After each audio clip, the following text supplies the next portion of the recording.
NFDC and myself, that is my company, Pan Music and Magazines Limited. And the budget was 70 lakhs of rupees.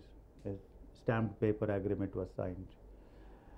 She wrote to NFDC and to the Secretary of the Ministry of Information and Broadcasting, Mr. Basu then, and said that the budget has gone up to 1 crore 27 lakhs of rupees.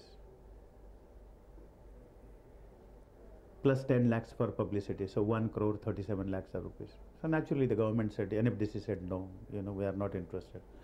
Then she pleaded with me and said that, Mr. Pandit, will you please back up? So I said, okay, fine, I'll back for this film because I liked this particular subject, except that I said not Tiku, but we'll make it Darmiyaan. It was one of the names she herself had suggested. And then we went on. Then before the film went on the sets and a lot of work was done, she said that, well, the budget has gone up to 1 crore 84 lakhs of rupees. Then I wrote to her a little bit stiff letter and said that, you shouldn't be doing this because, what happens in films is that once you start and if the budget goes up and if you don't put up the money, it's all lost, and there could be many other side effects and problems, But very important to me was that I had gone into filmmaking hoping to clean this film business a bit, as I had done with electoral politics earlier by funding the political parties and individuals by check payments. So I felt that, okay, I should really continue to fund it at 1 crore 84 lakhs of rupees. Then the film was progressing, Okay. So I accepted this budget of 1 crore 84 lakhs of rupees and the work proceeded. Then sometimes in January 1997, and we all knew that the film will be finished in January itself. The last day of shooting, in fact, was 23rd of January 1997. She writes to me and says that the budget has gone up to 2 crores 51 lakhs of rupees. Every time she was presenting the budget to me, she used to say that this is the final budget and I have gone through every detail, in consultation with this expert. So then Kalpana wrote to me and said that, well, she is cutting down the budget by 14 lakhs of rupees. All in writing. Everything that I am telling you is in writing, And in her letters, not in my letters to her, but her letters to me. And many of these letters are co-signed by Bhupen Hazarika, mind you.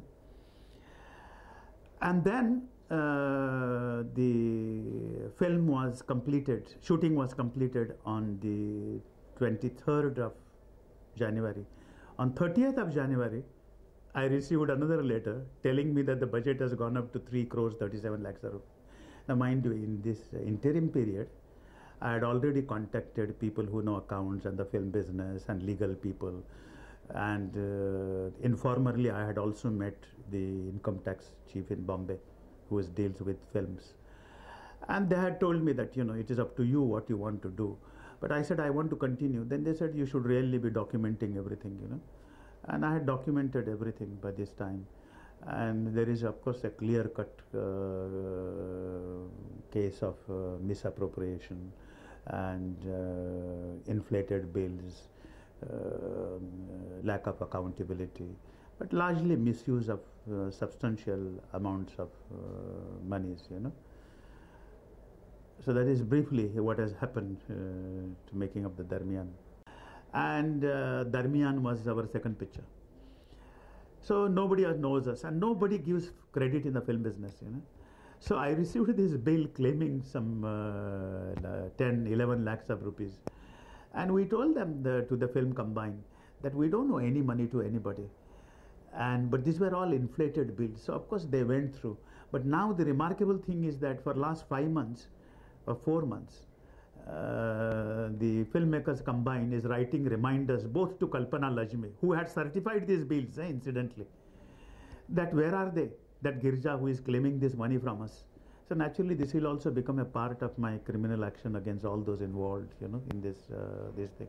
Then there is another company which also claimed money in writing from the Equipment Renters Association, Then of course one day another merchant visited me. He said that I am the wood supplier to Darmiyaan and you owe us 9 lakhs of rupees. But what happened, and on that particular day, a friend of mine was visiting me and he had police escort with him. because he is a well-known political figure in the country. And when this guy saw him, he just disappeared and he never came back. But the man was claiming 9 lakhs of rupees for supply of wood for Darmiyaan. And more people have begun to read about what I recently stated in the press, to the press. I hear of many such stories, you know. But this, what I have been I have told you, as is totally documented, and you have in fact the documents, you know. Do you think the film did cost 3 crores? No, I think that the film is, from all its production values, it is definitely worth about 2 crores of rupees. There's no question about it. And I think that maximum it must have cost 2 crores of rupees. But we publicize it widely, you know, and we spend nearly 1 crore of rupees on publicity. But that's not included in Kalpana Lajmi's budget, you know. But it is worth 2 crores of rupees. It has high production values. Who else collaborated with Kalpana on this film? Well, you know, it's a very sad state of affairs. But right from the beginning, Bhupen Hazarika, who is the winner of this Dada Saheb Phalke award, and you know, he's a man of literary inclination. He has been editor of literary magazines in Assamese and all that. He's a very folk hero sort of person. He wrote to me, and he knew by December of last year that there was something seriously wrong, because he and I had a chat, you know, and I showed him all the documents. But he and Kalpana obviously are very close friends, and he wrote to me and say that, you know, if you think that Kalpana has done something wrong, then, you know, I am like Kalpana, you know, Kalpana and I are the same. So he knew what is happening. What is very sad is that even some of the bills that he has submitted won't stand scrutiny. That's what I can say. And this is the whole problem with the film industry, and it continues to be funded, and it depends on funds and inspiration from the underworld. And either these people most of them, I won't say that everybody, you know, because I have received a number of telephone calls from people in the film industry applauding what I have done, you know.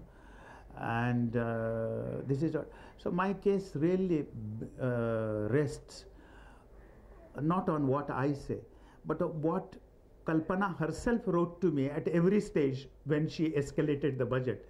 But more tellingly, a week after the budget, film was completed. Was this just plain squandering of funds, or do you think it was... Oh, no. It is not squandering. There is absolute criminality involved in it, because something very remarkable happened, you know.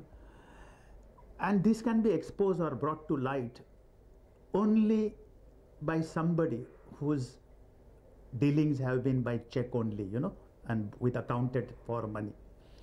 So what happened is that in middle of this year, I received a letter from the film makers combined, which is like IMPA, that is their highest body, saying that I owe a large sum of money to XYZ party, some Girja equipment suppliers, you know.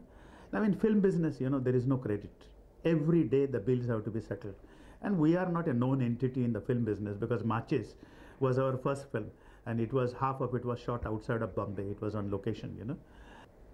Do you think this is extending from just a case of fraud, misappropriation of funds into a larger look at the entire film industry? And well, you know, it is now an acknowledged fact that the film industry is largely, I won't say entirely, but largely funded by the underworld.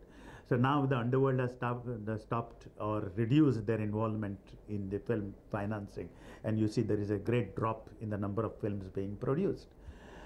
And there I am afraid that the government is at the root cause of this, because despite the fact that films play such a dominant role in India, in fact the film should be credited with having helped the popularization of Hindi all over India, especially in the south.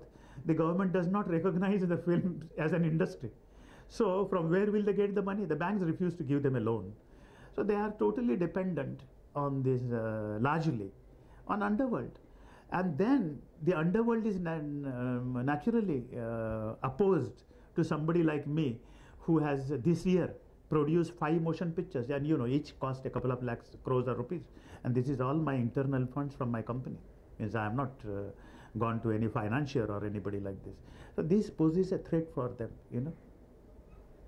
And then there is another aspect of this, Does the film industry really want to see films like Machis, Darmiyaan, Train to Pakistan succeed? My personal opinion, they are opposed to their success, because the way the exhibition trade and the film trade press has treated Darmiyaan, it's a case history, and it will all come out in the open very shortly, because I'm taking some legal action on this count also.